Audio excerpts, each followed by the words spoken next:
नमस्कार। 4 फरवरी 2025 को है सप्तमी का दिन। सप्तमी यानी इस तिथि को माघ मास की शुक्ल पक्ष की जो सप्तमी होती है, इसका वर्णन नारद पुराण, स्कंद पुराण, भविष्य पुराण और अनेकों पुराणों में मिल जाता है। इसमें बताया गया है कि कैसे आप अपने ये छोटे-छोटे उपाय करके अपने भाग्य की वृद्धि कर सकते हैं। इस दिन भगवान सूर्य नारायण की पूजा की जाती है और ये तिथि वर्ष में एक ही बार आती है।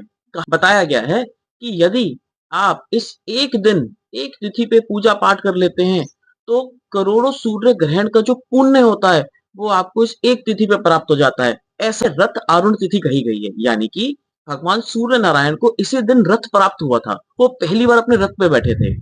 इसी दिन उनको पत्नी प्राप्त हुई थी। इसी दिन उनको पुत्र प्राप्त हुआ था। ठीक है? तो ये तिथि अपने आप में बहुत महत्वपूर्ण बन जाती है। क्या करना चाहिए? पहले ये समझ लेते हैं। आपको सूर्योदय से पहले उठना है, सूर्योदय के समय स्नान करना है, तिल जो आपका जल है ना, जिसमें आप नहाते हैं, तो अपने बकेट में आप गंगा जल डाल लीजिए, काला तिल डाल लीजिए, ठीक है? और इस दिन साबुन का इस्तेमाल करना वर्जित होता है, साबुन का इस्तेमाल नहीं होता, तो तिल को ना किसी चीज़ में पीस लीजिए, पीस के ना उसको एक उपटन जैसा बना लीजिए, ठीक है? उपटन बना के उसको अपने शरीर पे एक लेप की तरह लगाकर फिर आप स्नान कीजिए, ठीक? एक तो ये उपाय हो गया। दूसरा उपाय नोट कर लीजिए, लोगों को शेयर कर लीजिए, अपने पुण्य बढ़ाइए। पैसा तो आता जाता रहेगा, लेकिन पुण्य बार-बार कमाने का आपको मौका नहीं मिलेगा। अगला उपाय आपके 7 जन्मों के पापों को क्षीण करता है और आपको पुण्य देता है बहुत सारा। क्या करना है? 7 बेर के पत्ते ले आइए, ठीक? 7 आक के पत्ते ले आइए, बहुत आसानी से मिल जाते हैं, ऐसा मुश्किल नहीं है। बेर 7 पत्ते अपने सर पे रख लीजिए साफ करके। जब आप स्नान करें ना, तो वो जल उस पे डालिए। वो जल जब नीचे जाता है, तो हमारे सारे पापों को क्षीण करता हुआ जाता है। मैं नहीं कह रहा हूँ, नारद पुराण में ऐसा लिखा हुआ है।